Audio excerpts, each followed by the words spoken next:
Bismillahirrahmanirrahim. Assalamualaikum warahmatullahi wabarakatuh. Salam sejahtera buat kita semuanya.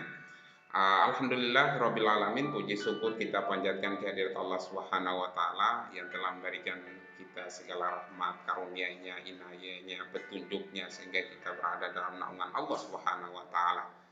Kita berada dalam koridor iman dan takwa. Amin ya Rabbal Alamin. Salawat dan salam kita haturkan kepada junjungan Nabi besar Muhammad Sallallahu Alaihi Wasallam yang telah mengantarkan kita dari alam jadi yang terang benderang kepada para keluarganya, para sahabatnya yang telah gigih memperjuangkan nilai-nilai Islam sehingga pada hari ini bisa kita menjadi orang-orang mukmin, orang-orang muslim yang sejati. Insyaallah amin ya rabbal alamin. Hari ini saya akan memaparkan tentang materi leadership atau kepemimpinan. Materi leadership ini saya akan bawakan 14 kali pertemuan. Insya Allah dalam setiap pertemuan itu akan diupdate materi-materi yang terbaru yang dapat memberikan manfaat buat kita semuanya. Kita masuk ke materi pada hari ini. Leadership atau kepemimpinan itu adalah berasal dari kata pimpin atau dalam bahasa Inggrisnya leader. Di sini yang kita lihat adalah kata kepemimpinan berasal dari kata pimpin yang mempunyai awalan P dan akhiran an yang menunjukkan sifat yang dimiliki oleh pemimpin itu.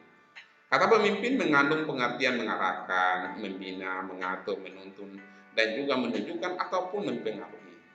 Nah, inilah yang harus menjadi tugas seorang pemimpin, bagaimana pemimpin mengarahkan bawahannya agar sesuai dengan koridor, agar sesuai dengan aturan yang sudah disepakati. Bagaimana membina bawahannya agar yang tadinya tidak bagus menjadi baik. Bagaimana menuntun agar mereka berada dalam jalan-jalan yang baik sesuai dengan koridor aturan dalam organisasi. Juga bagaimana menunjukkan dan mempengaruhi agar sesuai dengan tujuan dari organisasi itu sendiri. Menurut Dubin dalam bukunya Fiedler dan Chalmers dikatakan bahwa kepemimpinan adalah aktivitas para pemegang kekuasaan dan pembuat keputusan. Di sini yang perlu kita jelaskan adalah kepemimpinan itu dikatakan oleh Dubin adalah aktivitas. Nah, aktivitas oleh para pemegang kekuasaan. Tentu para pemegang kekuasaan itu bisa itu dalam unsur pemerintah maupun dalam swasta. Bisa itu adalah seorang manajer, bisa itu adalah seorang presiden, bisa itu adalah gubernur atau menteri dan lain sebagainya. Sampai pada bupati dan kepala desa atau lurah, itu bisa adalah pemegang kekuasaan dan pengambil atau pembuat keputusan. Pembuat keputusan ini kan banyak. Ya, bisa dalam konteks organisasi yang non formal juga, seorang ketua yang mempunyai andil dalam mengambil keputusan itu adalah bagian dari kepemimpinan itu sendiri.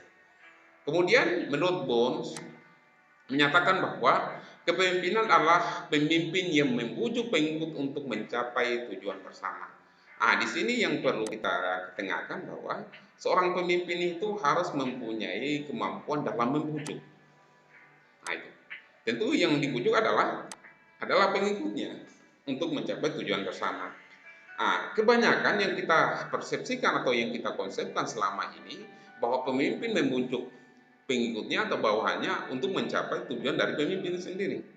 Padahal menurut Bones dikatakan bahwa kepemimpinan itu adalah bagaimana cara pemimpin membujuk bawahannya, pengikutnya agar mencapai tujuan bersama. Jadi bukan tujuan pribadi seorang pemimpin, bukan tujuan kepentingan diri pribadinya, tapi kepentingan antara pemimpin itu sendiri dan pengikutnya. Ini yang harus digarisbawahi. Kepentingan dari pemimpin itu sendiri dan para pengikutnya. Selanjutnya, menurut Harold W. Wallace mendefinisikan kepemimpinan sebagai proses atau sejumlah tindakan di mana satu orang atau lebih pemimpin menggunakan pengaruh, wewenang, atau kekuasaan terhadap satu atau lebih orang lain mengikuti dalam menggerakkan sistem sosial untuk mencapai satu atau lebih tujuan sistem sosial sendiri. Menurut Harold, dikatakan bahwa pemimpin adalah proses Jadi tadi dikatakan bahwa kepemimpinan itu adalah pemimpin membujuk, atau katakanlah cara seorang pemimpin membujuk pengikutnya. Di sini dikatakan bahwa kepemimpinan itu adalah proses atau sejumlah tindakan di mana satu orang atau lebih, dalam artian adalah pemimpin, menggunakan pengaruhnya, wewenang atau kekuasaan terhadap satu atau lebih orang, dalam artian pengikut. Jadi seorang pemimpin menggunakan kekuasaan wewenangannya kepada bawahannya gitu. Seorang pemimpin menggunakan pengaruhnya, wewenangnya, kekuasaannya kepada pengikutnya untuk menggerakkan sistem sosial, dalam menggerakkan sistem sosial untuk mencapai tujuan sosial itu sendiri. Sistem sosial itu sendiri. Jadi di sini dikatakan bahwa yang perlu kita ketengahkan adalah kepemimpinan itu adalah bagaimana tindakan seorang pemimpin. Tindakan pemimpin mempengaruhi pengikutnya. Nah, itu yang paling penting situ. Tentu pencapaian tujuannya itu ada tujuan pemimpin sendiri, ada yang mengatakan begitu ya, ada juga mengatakan bahwa tujuan bersama, ada di sini katakan tujuan sosial, sistem sosial. Kemudian menurut Gary Gary ini adalah salah satu penulis materi atau buku tentang kepemimpinan dan cukup banyak edisi revisinya.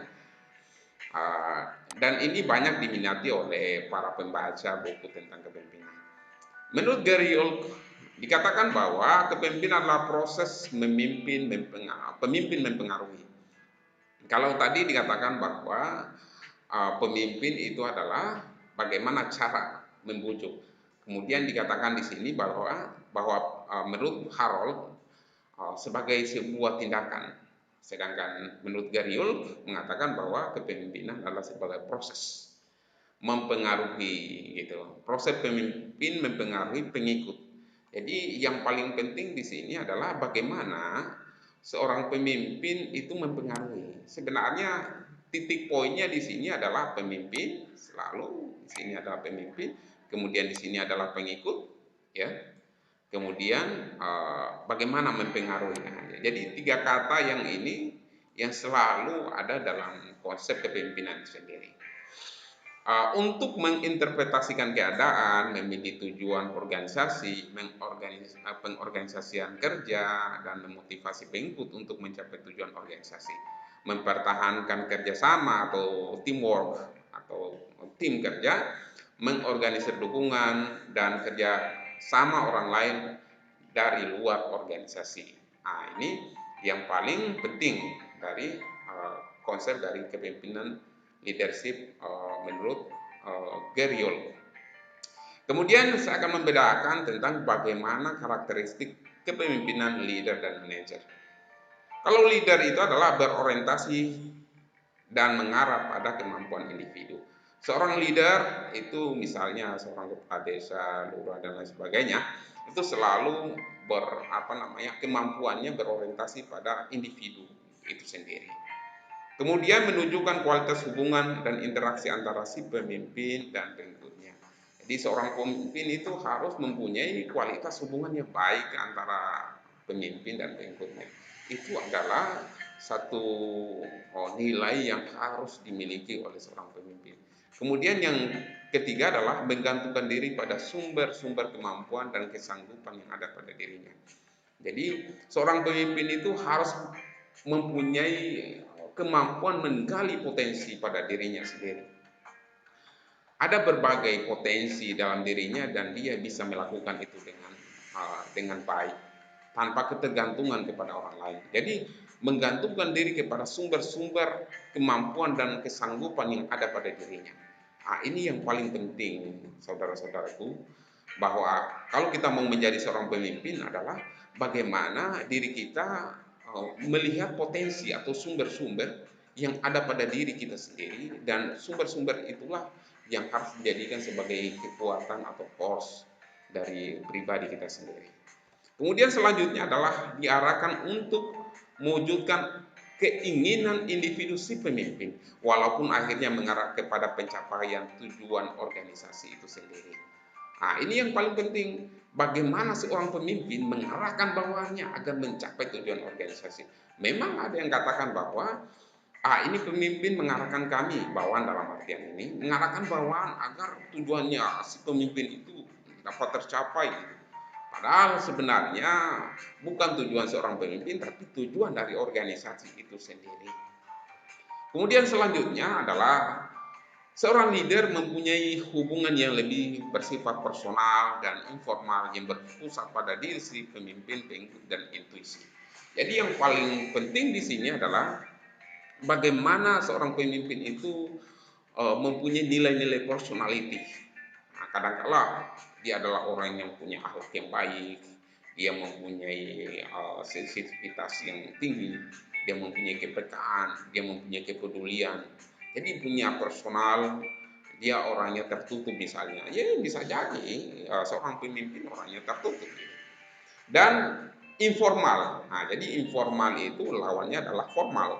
Jadi dia mempunyai hubungan yang informal. Seorang pemimpin kadangkala tidak menjaga jarak antara pemimpin dan pengikutnya. Selalu berbaur, bagaimana pemimpin berbaur dengan pengikutnya, bagaimana pemimpin bersama-sama dengan pengikutnya. Bahkan kesengsaraan dari pengikut itu adalah kesengsaraan dari seorang pemimpin. Itu yang paling penting. Ya kebanyakan kan yang kita lihat dari organisasi, mungkin dari tingkat kelurahan, desa, mungkin kepala daerah, di mana rakyatnya pengikutnya itu banyak yang kelaparan, sementara dia sendiri, ya pemimpin itu sendiri ya kekenyangan gitu.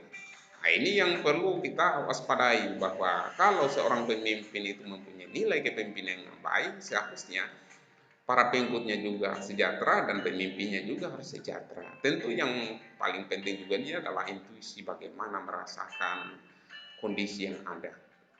Kemudian selanjutnya, bagaimana karakteristik dari seorang manajer? Di sini yang perlu saya ketengahkan bahwa manajer itu orientasinya pada sistem atau mekanisme kerja, pada tupoksi, tugas pokok dan fungsi. Bagaimana mereka menjalankan tugasnya sesuai dengan tupoksi. Sedangkan seorang leader tadi katakan bahwa dia menjalankan tugasnya itu ya pada kemampuan individu, bukan pada mekanisme, bukan pada sistem yang ada dalam organisasi. Manajer itu selalu terikat oleh tupoksi, standar operasional, prosedur, dan lain sebagainya. Ini yang harus kita ketahui.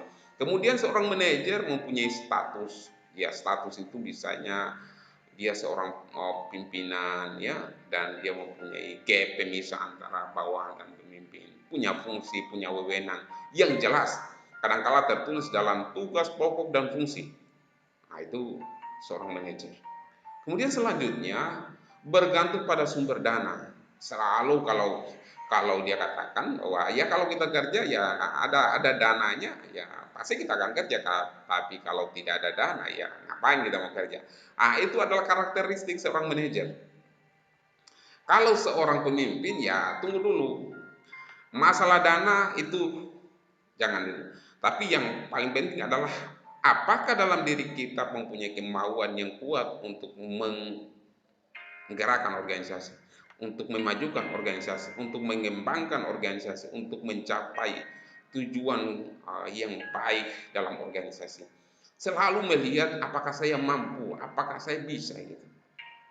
Tetapi kalau seorang manajer, ya saya bisa laksanakan kalau ada dana, kalau ada kekuatan, dukungan, dan lain sebagainya yang ada dalam organisasi untuk mencapai tujuan secara efektif dan efisien. Jadi dua hal yang pokok yang berbeda antara seorang manajer. Manajer mengatakan saya kerja kalau ada dana, saya kerja kalau ada daya. Tetapi kalau misalnya seorang leader itu dia bekerja ya apakah saya mampu atau tidak gitu. Selalu berkata seperti itu. Karena segala sesuatunya harus memang berawal dari kemauan diri kita pribadi. Kemudian selanjutnya manajer adalah mengarah pada tercapainya tujuan organisasi secara langsung. Kalau tadi dikatakan bahwa diarahkan untuk mewujudkan keinginan individu dari si pemimpin, meskipun walaupun akhirnya mengarah kepada tercapainya tujuan organisasi. Nah, di sini seorang manajer kalau tidak sesuai dengan tujuan organisasi, cancel, batalkan karena tidak sesuai dengan tujuan organisasi. Jadi sesuatu yang di luar dari tujuan organisasi cancel. Nah, tapi kalau seorang leader, seorang pemimpin itu selalu peka gitu, bahwa katakanlah misalnya begini, di dalam suatu organisasi seorang pemimpin mengarahkan bawahannya agar pada saat waktu sholat harus disiplin menjalankan sholat. Tapi kalau tidak, ya ini akan menjadi sanksi. Apakah ada tujuan langsung dengan organisasi? Ya kalau berpikir seorang manajer ya nggak ada tujuan atau katakanlah korelasi antara tujuan organisasi dengan aktivitas menjalankan ibadah. Kemudian hubungan yang bersifat impersonal dan formal dengan masukan input berupa logika, rasio dana, analisis dan kuantitatif. Selalu berpikir tentang bagaimana mendapatkan dana, bagaimana analisis kuantitatif. Kalau saya melakukan hal ini, apa yang penting bagi organisasi? Selalu hitung-hitungannya pada dana, selalu hitung-hitungannya apa yang rugi, apa yang untung. Ini kadang-kala berpikir yang terlalu kaku dalam organisasi. Oke, selanjutnya kita akan menjelaskan tentang mitos-mitos dalam kepemimpinan. Apa itu mitos-mitos dalam kepemimpinan? Yang perlu kita jelaskan di sini bagaimana kita mengenal lahirnya seorang pemimpin. Apakah dia karena keturunannya, apakah karena kemampuan individu itu sendiri, apakah karena dia bisa dipengaruhi oleh keturunan ataupun lingkungan itu sendiri. Oke, hari ini saya akan menjelaskan mengenai 3 mitos yang dapat melahirkan seorang pemimpin. Mitos yang pertama, the birthright myth. Pemimpin itu dilahirkan bukan dihasilkan. The birthright myth. Jadi pemimpin itu dilahirkan, bukan dihasilkan, bukan dicetak, bukan digembleng, tapi pemimpin itu dilahirkan. Apa artinya? Pemimpin itu memang sudah darahnya dari bapaknya, dari neneknya, kakeknya, kemudian turun-temurun bapaknya, kemudian dia sendiri. Nah, itu yang disebut dengan bahwa pemimpin itu terlahir dari keturunannya. Nah, dalam mitos yang pertama ini banyak terjadi pada zaman-zaman tempo dulu, di mana banyak orang yang mengatakan bahwa raja itu harus berada di keturunan lingkungan kerajaan, tidak boleh diambil dari di luar lingkungan kerajaan, karena mereka meyakini bahwa darah itu akan tetap mengalir. Kalau bapaknya itu adalah seorang raja, kemungkinan juga darah raja itu akan mengalir kepada anak-anaknya, terutama pada laki-laki pada zaman dulu pastinya. Sekarang itu ya, baik itu laki-laki, perempuan, tidak melihat lagi pada jenis kelamin, tapi melihat pada kemampuan dia memimpin organisasi. Mitos ini mempunyai akar budaya yang sangat kuat. Para pendukung mitos ini berkeyakinan bahwa seorang pemimpin itu memang dari sananya sudah ditakdirkan sebagai pahlawan yang bercirikan memiliki kekuatan fisik, semangat, kemampuan, dan kebijaksanaan yang super berbeda dengan orang lain atau orang biasa. Jadi seorang pemimpin itu mempunyai kekuatan yang super, mempunyai kekuatan yang di luar dari orang pada biasanya. Contoh-contoh pemimpin itu seperti Soekarno, mempunyai aura karismatik, Gamal Abdul Nasir, Lincoln, kemudian Napoleon Bonaparte, Stalin, Hirohito, dan lain sebagainya adalah tokoh-tokoh yang oleh para pendukung mitos ini dipandang sebagai contoh nyata kebenaran pandangan bahwa pemimpin itu memang dilahirkan. Kalau dilahirkan berarti ya turunan gitu. Sama dengan nabi-nabi. Kalau dilahirkan itu, katakanlah Nabi Muhammad SAW itu berada atau dari darah para nabi sebelumnya. Itulah mitos yang pertama. Mitos yang kedua adalah the for all season myth. Sekali memimpin tetap dia ada seorang pemimpin. Mitos ini mirip dengan mitos the birthright, hanya bedanya jika mitos ini atau mitos the birthright menekankan pada faktor keturunan, mitos the for all season menekankan pada faktor karakter atau prestasi yang dicapai atau track recordnya.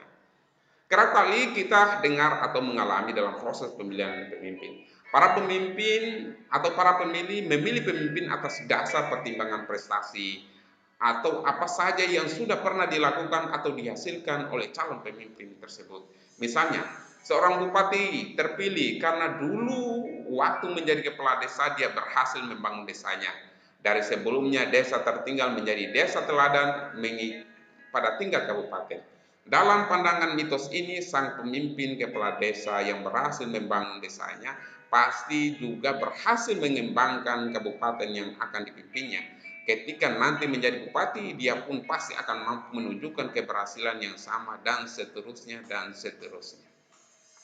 Jadi inilah mitos yang kedua, dikatakan bahwa kalau sekali memimpin dan dia berhasil, maka selanjutnya dia akan tetap menjadi seorang pemimpin.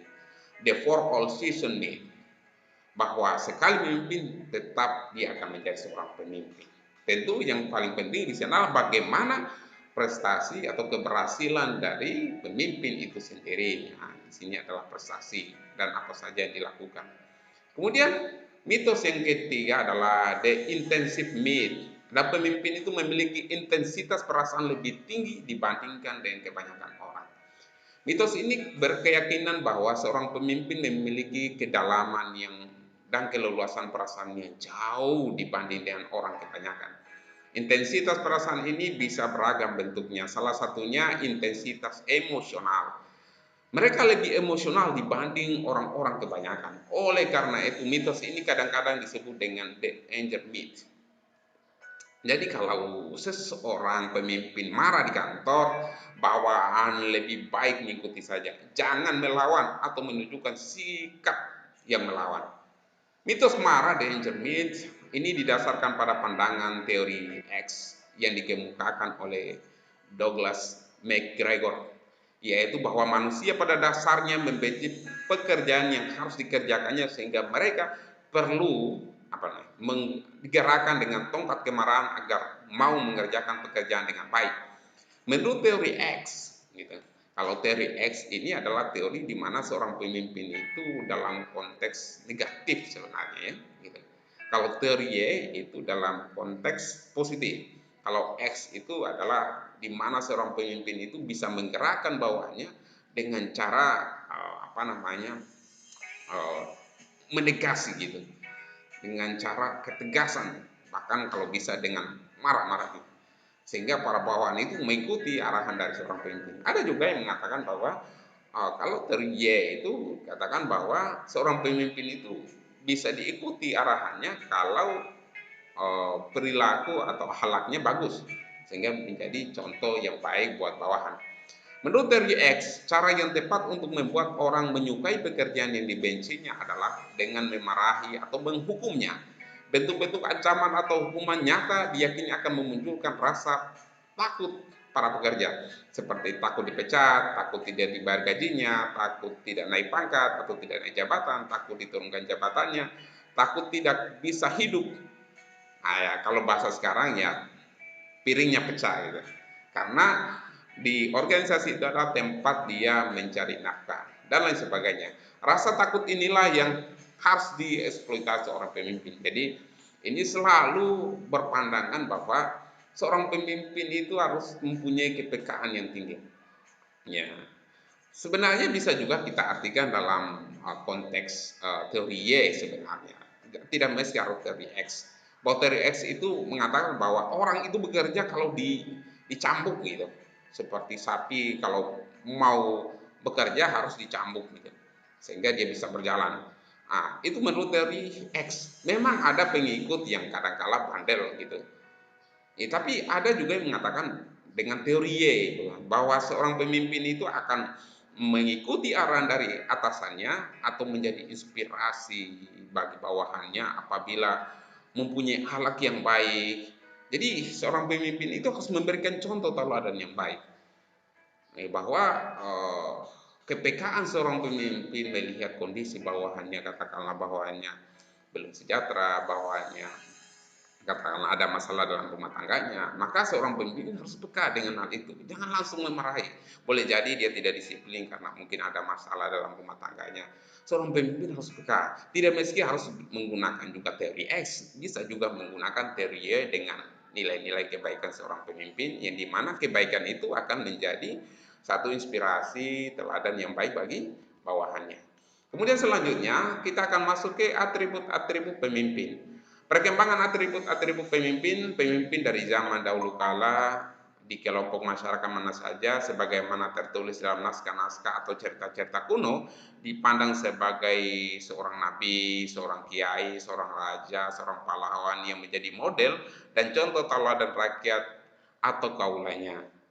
Bangsa Mesir pada sekitar tahun 2300 sebelum Masehi memberikan gambaran pemimpin seperti Firaun yang mempersonifikasikan dirinya sebagai Tuhan seperti berikut ini. Satu, kata-katanya adalah hukum. Ini dalam konteks Firaun ya. Kata-katanya adalah hukum. Kemudian yang kedua, pandangannya adalah pedoman bagi penyelenggaraan negara. Kemudian yang ketiga, ujung lidahnya atau ucapannya adalah kebenaran dan keadilan sejati.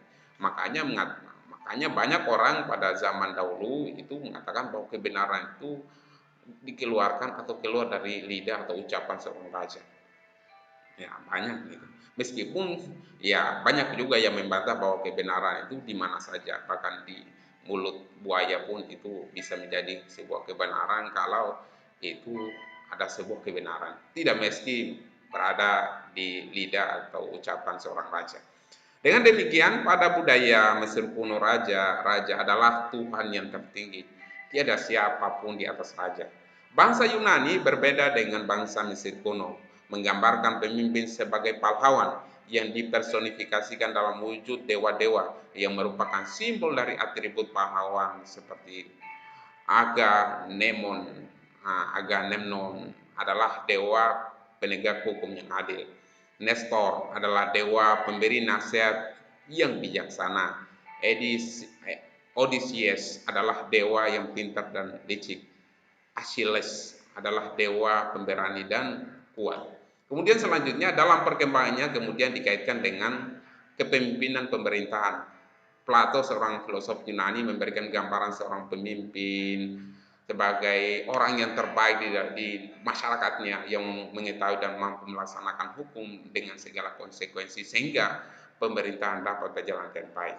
Dikatakan di sini bahwa menurut Plato bahwa seorang pemimpin itu adalah orang yang terbaik yang ada di masyarakat dan bisa menjalankan hukum itu dengan baik sehingga tercipta kondisi atau situasi yang baik. Sedangkan menurut Aristoteles, filosof Yunani juga yang merupakan murid dari Plato, memang dalam perkembangannya Aristoteles dan Plato selalu mempunyai pandangan yang cukup berbeda, bahkan bertentangan. Tetapi dalam perjalanannya antara guru dan murid saling menghormati. Menggambarkan pemimpin dikaitkan dengan politik, sehingga seorang pemimpin harus memiliki pendidikan dan pengetahuan tentang ilmu politik. Kemudian di sini atribut-atribut pemimpin itu seperti apa? Atribut itu adalah segala sesuatunya menjadi tanda atau ciri dari seorang pemimpin. Yang pertama, seorang pemimpin, kepemimpinan itu adalah harus mempunyai kapasitas. Nilai kepemimpinan yang ada pada seorang pemimpin itu sangat menentukan kapasitasnya dia. Dan seorang pemimpin akan dikenal, akan dipanggil, akan digelari dengan gelaran yang baik kalau dia mempunyai kapasitas yang baik. Kemudian yang kedua adalah punya prestasi, bisa membangun daerah, bisa mensejahterakan masyarakat. Itu baru seorang pemimpin.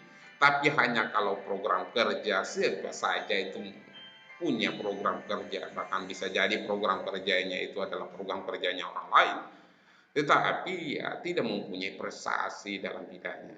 Prestasi inilah yang ditunggu-tunggu oleh bawahan. Prestasi inilah yang diharapkan agar seorang pemimpin bisa melakukan terobosan yang lebih baik daripada orang lain. Kemudian yang selanjutnya adalah yang ketiga adalah tanggung jawab. Seorang pemimpin itu harus punya nilai tanggung jawab yang tinggi. Jangan lari dari kenyataan dan permasalahan. Hadapi dengan tulus, hadapi dengan keberanian, bahwa seorang pemimpin harus mempertanggungjawabkan apa yang menjadi nilai kepemimpinan, tugasnya dia, apa yang menjadi kesalahan dari bawahannya harus dia tanggung sendiri, jangan juga menyalahkan 100% bawahannya sehingga terkesan otoriter.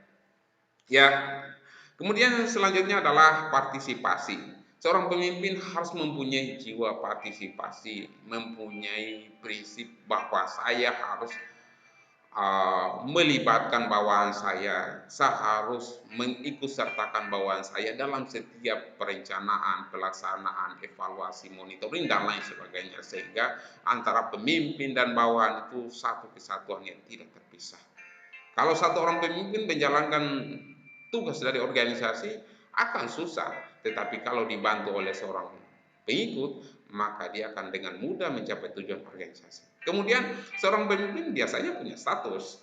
Nah, itu adalah salah satu ciri khas dari seorang pemimpin. Statusnya ya bisa presiden, bisa menteri, bisa gubernur, bisa bupati wali kota, bisa kepala desa, lurah, camat, dan lain sebagainya. Itulah atribut yang harus dimiliki oleh seorang pemimpin. Di sini ada beberapa dimensi dan indikator yang bisa kita jelaskan satu persatu. Kapasitas berhubungan dengan intelijensi atau kemampuan, kemudian kewaspadaan atau kecermatan, kemampuan verbal dalam berkomunikasi, bertutur kata, kemampuan menilai, ya, menilai orang lain apakah dia baik atau tidak, kemudian originalitas. Dia mempunyai originalitas, punya gaya tersendiri, ciri khas tersendiri, originalitas yang tidak mengambil gaya orang lain misalnya. Kemudian yang kedua adalah prestasi. Dia punya pengetahuan yang mendalam, dia punya kemampuan yang mendalam, kemudian prestasi akademiknya bagus, ya, punya IPK yang bagus, kemudian prestasi atletik atau prestasi di bidang olahraga juga bagus, dan lain sebagainya, prestasi-prestasi yang lain ya pastinya. Kemudian yang ketiga adalah tanggung jawab. Dia orangnya mandiri, penuh inisiatif. Penuh inisiatif artinya ya tidak perlu disuruh, dia sudah bekerja sendiri, dia sudah mandiri, dia sudah melakukan kegiatan sesuai dengan apa yang menjadi tugas dan fungsinya. Kemudian tekun dan agresif, dia orangnya agresif, kemudian percaya diri. Ini adalah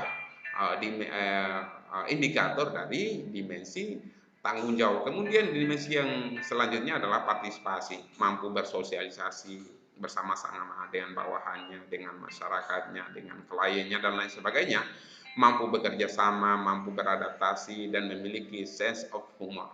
Ya, dia mempunyai kepekaan dalam humor, dia mempunyai jiwa humor. Ya, harus seperti itu ya, jangan terlalu tegang juga seorang pemimpin. Kemudian yang kelima adalah status. Status itu indikatornya memperoleh pendidikan tinggi, berlatih melakukan sosialisasi, melakukan pengalaman-pengalaman, dan lain sebagainya. Ya, itu biasanya dikenal seorang pemimpin mempunyai status pendidikan tinggi, biasanya doktor, profesor, itu ya, bagus nilai kepemimpinannya. Tapi ada juga yang menggunakan jabatan-jabatannya. Dia pernah berpengalaman menjadi bupati, dia pernah menjadi ketua DPR, dan lain sebagainya. Kemudian di sini saya akan mengetengahkan tentang tipe-tipe kepemimpinan. Yang tipe yang pertama adalah tipe autokratik. Dilihat dari segi persepsinya, jadi tipe autokratik ini tipe yang dimana cenderung mengontrol bawahannya dengan cukup ketat, ya, otoriter lah ini bahasa lainnya. Autokratik adalah dilihat dari persepsinya, seorang pemimpin yang autokratik adalah seorang yang sangat egois. Seorang pemimpin yang otoriter akan menunjukkan sikap yang menonjol keakuannya, antara lain dalam bentuk A. Kecenderungan memperlakukan para bawahannya sama dengan alat-alat lain dalam organisasi seperti mesin. Jadi akan melihat bawahannya itu seperti mesin pencetak. Kalau kerja itu seperti robot mereka. Dengan demikian kurang menghargai harkat dan martabat mereka. Itu yang pertama. Yang kedua adalah mengutamakan orientasi terhadap pelaksanaan dan penyelesaian tugas tanpa mengaitkan pelaksanaan tugas itu dengan kepentingan dan kebutuhan para bawahan. Di sini katakan bahwa dia lebih mengejar pada kepentingan tugas, ya, pelaksanaan tugas, dibanding, jadi di sini mengutamakan orientasi terhadap pelaksanaan penyelesaian tugas tanpa mengaitkan dengan kepentingan kebutuhan bawahan. Jadi yang penting tujuan tercapai, ya bawahan itu mau sejahtera, tidak sejahtera, bawahan itu mau tersengsara, bawahan itu ada masalahnya, yang penting tujuannya itu tercapai. Ini yang kadang-kala ya disebut otoriter juga.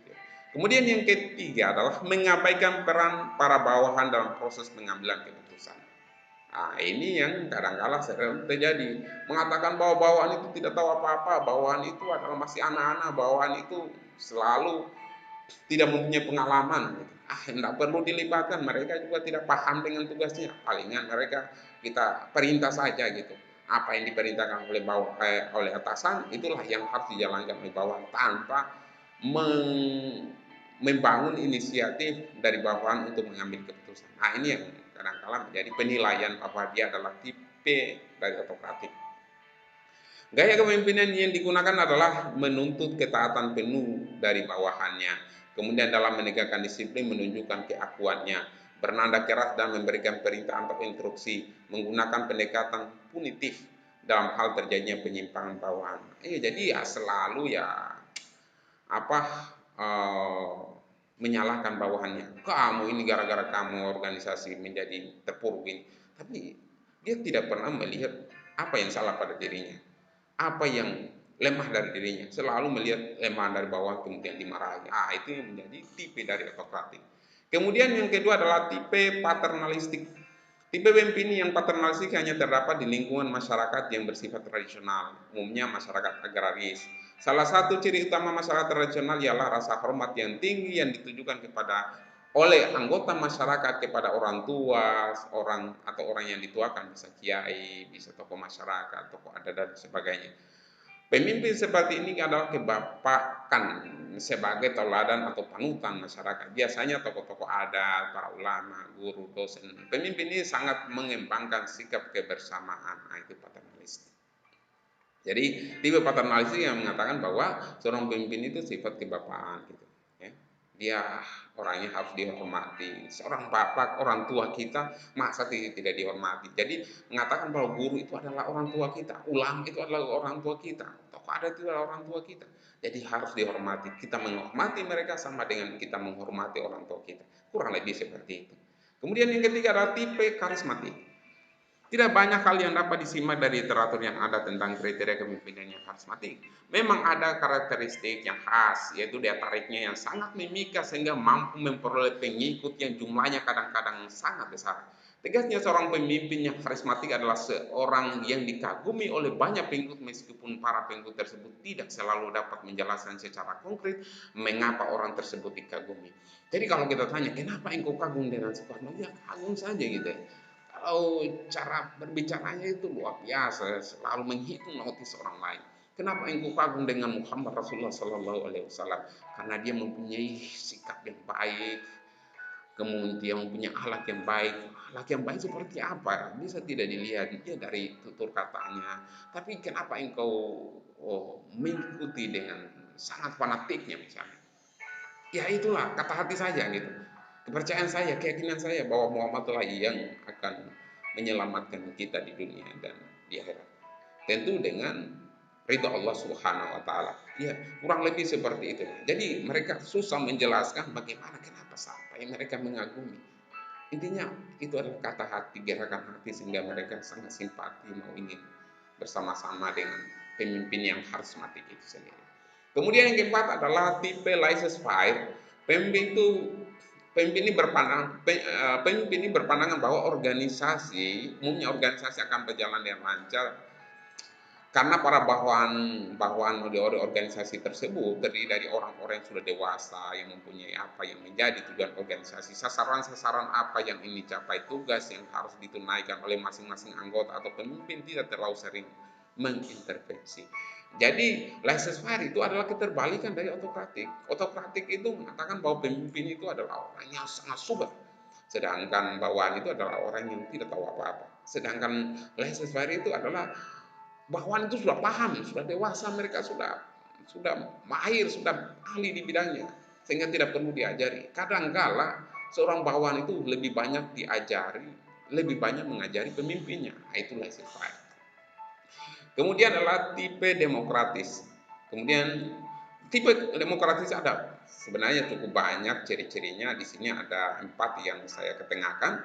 Insya Allah kalau membaca beberapa literatur yang ada pasti akan lebih dari 4. Yang pertama, pemimpin yang demokratis biasanya memandang peranannya selaku koordinator atau integrator atau penyatu dari berbagai unsur dan komponen organisasi. Orang yang demokratis itu adalah orang yang jalan tengah.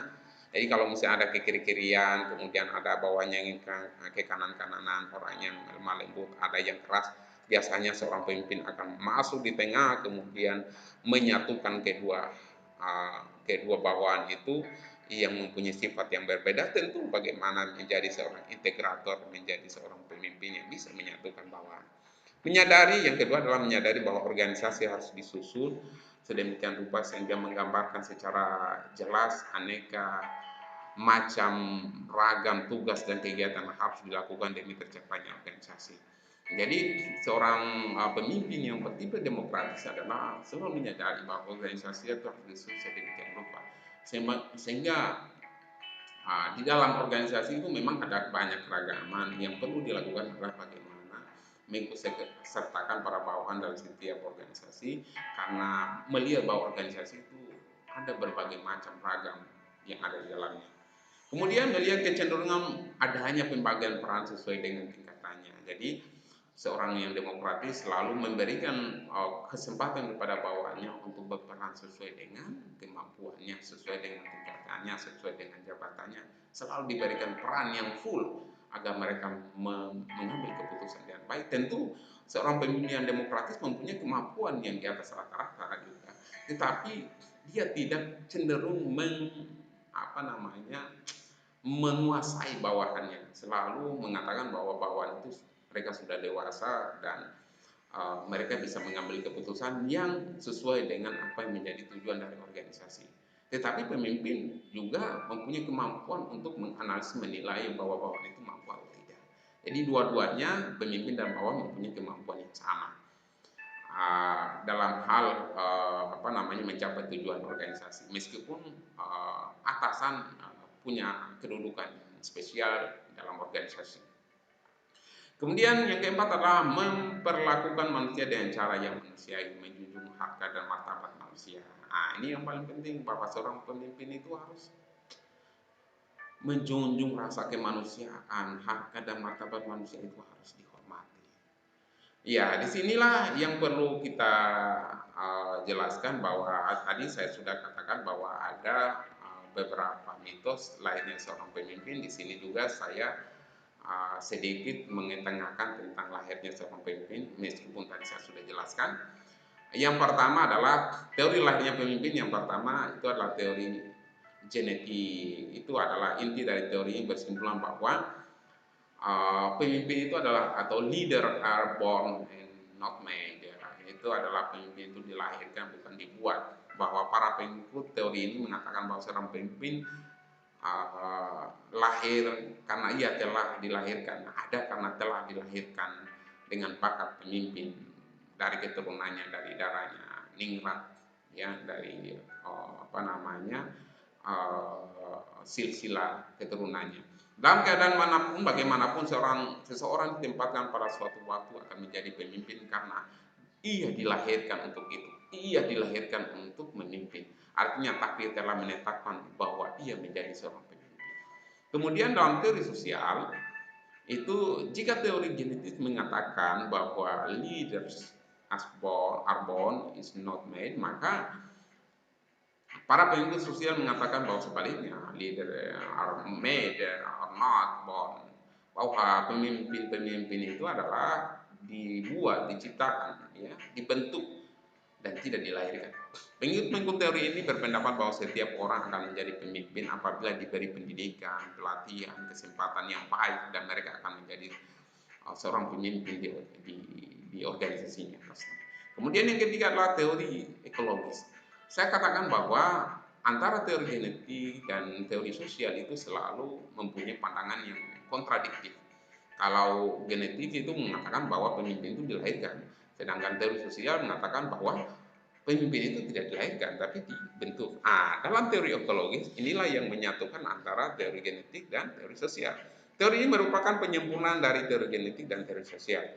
Pengikut-pengikut teori ini berpendapat bahwa seseorang hanya dapat menjadi pemimpin yang baik apabila pada waktunya lahir telah memiliki bakat-bakat kepemimpinan, bakat mana kemudian dikembangkan melalui pendidikan, pelatihan yang teratur dengan pengalaman-pengalaman dalam kehidupan yang memungkinkannya untuk mengembangkan lebih lanjut tentang bakat-bakat yang dimilikinya itu. Jadi ini menyatukan bahwa seorang pemimpin tidak hanya sekedar dilahirkan, tapi harus dibentuk juga, dilatih juga sesuai dengan kemampuan zaman dan kebutuhan yang ada. Itulah yang bisa saya berikan, semoga dapat memberikan manfaat buat kita semua. Saya tutup dengan ucapan billahi taufiq wal hidayah. Wassalamualaikum warahmatullahi wabarakatuh.